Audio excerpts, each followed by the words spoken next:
اے مسلمانوں، آج کلی طور پر اللہ تعالیٰ نے تمہارے اوپر شراب کو، جوئے کو کلی طور پر تمہارے لیے حرام کر دیا ہے۔ آج کے بعد شراب کا ایک قطرہ اور ایک بوند بھی تم نہیں پی سکتے۔ نتیش کی گورنمنٹ نے شراب بندی پر بندی کی، کیا بہار میں شراب رک گئی؟ راہج تو میری بھی اٹیچی چیک ہو گئی۔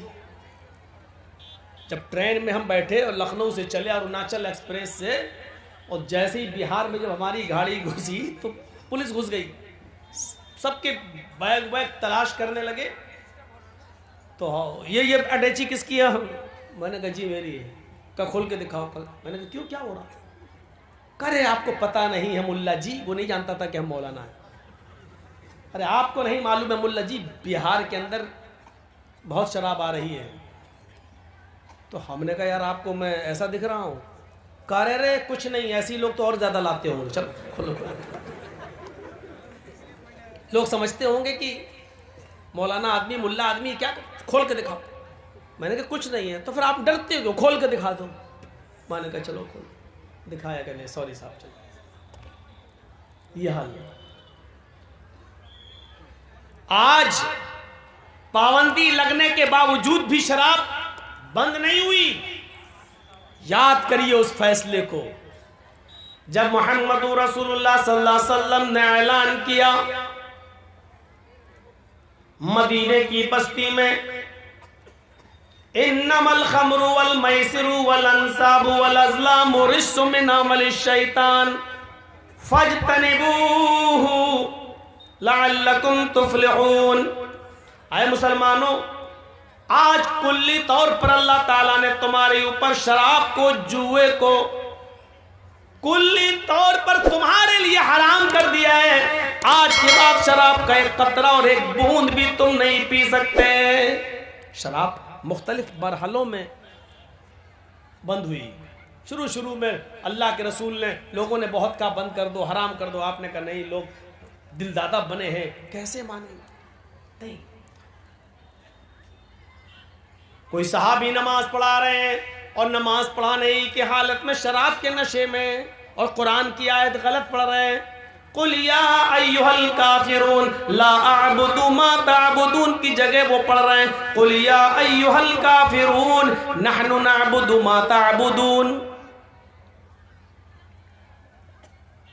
اے محمد صلی اللہ علیہ وسلم کہہ دو، کیا اے کافروں، لا أَعْبُدُ مَا تَعْبُدُونَ، میں ان دیوی دیوتاؤں کی، خداؤں کی پوجا نہیں کرتا جن کی تم کرتے ہو۔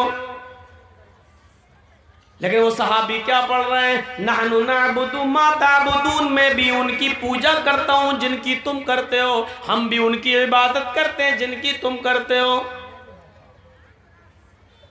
جب صحابی نے یہ پڑھا، ادھر نماز پڑھا کر فارغ ہوئے، ادھر محمد رسول اللہ پر قرآن کی آیت نازل ہوتی ہے،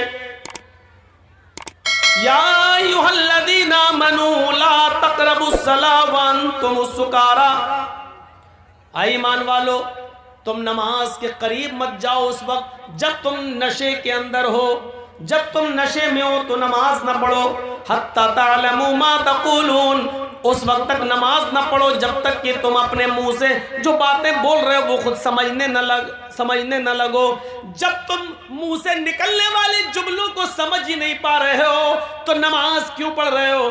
اسی لیے تو تم قرآن کی آیتیں غلط پڑھ رہے ہو۔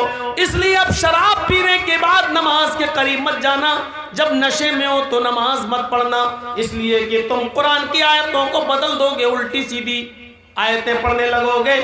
حتی تعلموا ما تقولون، اس وقت تک نماز نہ پڑھنا جب تک کہ تم جو چیز بول رہے ہو اس کو سمجھنے نہ لگو، اس کو جاننے نہ لگو۔ قرآن کی اس آیت نے صحابہ کو جھنجھوڑ دیا، یا اللہ کیا شراب پیو اور نماز کا وقت نکل جائے، نشے میں آ جاؤں اور نماز کا وقت نکل جائے، کیا ایسا بھی ہو سکتا ہے کیا اب ہمارے اتنے برے دن آ گئے کیا ہم شراب پی لیں اور نماز کا وقت ہو جائے تو ہم سے نماز چھوٹ جائے، جب ہمارا نشہ اترے تب ہم نماز پڑھنے جائیں؟ اس سے بہتر ہے کہ نماز پڑھا جائے اور شراب ہی نہ پی جائے۔ اس آیت نے بہت حد تک شراب کو چھڑا دیا، لیکن اس کے باوجود شراب حرام نہیں ہوئی۔ پھر ایک دور آیا، ایک جشن منایا جا رہا تھا مدینے کے اندر، انصار بھی موجود تھے اور قریش یہ مہاجرین بھی موجود تھے۔ اسی جشن میں لوگوں نے شراب پی اور شراب پینے کے بعد صحابہ نشے میں آ گئے، اور جب نشے میں آئے تو قومی عصبیتیں جوش میں آ گئیں۔ قریشی کہتے ہیں ہم افضل، انصاری کہتے ہیں ہم افضل۔ قریشی کہتے ہیں چھوڑو، محمد رسول اللہ ہمارے درمیان پیدا ہوئے اس لیے ہماری قوم سب سے افضل۔ ادھر انصاری کہنے لگے شراب کے نشے میں، ارے تم بھوکے آئے تھے، کھانا ہم نے دیا، مکے سے ننگے آئے تھے، کپڑا ہم نے دیا، تمہارے پاس کچھ نہیں تھا، ہم نے دیا، ہم افضل ہیں، ہم تم سے بڑے ہیں، اس لیے کہ ہم نے رہنے کے لیے تمہیں ٹھکانہ دیا، کھیتی باڑی کرنے کے لیے زمین دی، ہم نے اپنی بیٹیوں کی شادی تم سے کر کے تمہارا گھر بسایا، ہم افضل۔ اتنے جوش میں آئے کہ دونوں نے تلواریں نکال لی۔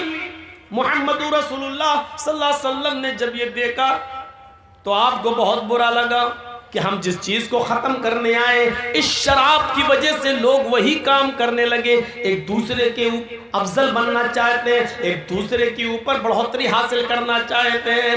نظریں آسمان پہ ڈالی، ادھر سے قرآن کی آیت نازل ہو جاتی ہے، انما الخمر والمیسر والانصاب والازلام رجس من عمل الشیطان۔ آج پوری طریقے سے شراب کو حرام قرار دے دیا گیا ہے اور فرمایا گیا آج کے بعد شراب کا ایک قطرہ بھی کوئی نہیں پی سکتا ہے، جو ایک بوند بھی شراب کی پیے گا وہ حرام ہوگا۔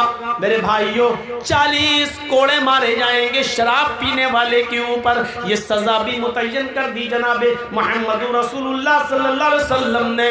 جب یہ اعلان ہوتا ہے آج کے بعد شراب حرام کر دی گئی تو مدینے کی گلیوں میں شراب ایسے بہائی گئی، گھڑے اور مٹکے توڑے گئے، ڈرم الٹ دیے گئے، بڑے بڑے برتنوں میں جو شراب بھری ہوئی تھی ان کو ڈال دیا گیا، نالیوں میں شراب ایسے بہ رہی تھی جیسے قربانی کے موقع پر جب ہم جانوروں کو ذبح کرتے ہیں تو ان کا خون نالیوں میں بہتا ہے، بلکہ نالیوں سے خون، نالیوں سے شراب باہر آنے لگی اور سڑک تک پر شراب آ گئی، یعنی اتنی شراب بہائی گئی کہ نالیاں پرو گئی اور نالیوں سے وہ شراب بھر کر سڑک کے اوپر، روڈ کے اوپر آنے لگی۔ انسائکلوپیڈیا برٹانیکا کے کرسچن رائٹر نے تھوڑا سا غلو کیا اور لکھا کہ مدینے میں ایسا لگ رہا تھا جیسے پانی کا سیلاب آتا ہے، باڑھ آ جاتی ہے، ایسے ہی شراب کا سیلاب آ گیا، شراب کی باڑھ آ گئی۔ میرے بھائیوں دونوں حکموں میں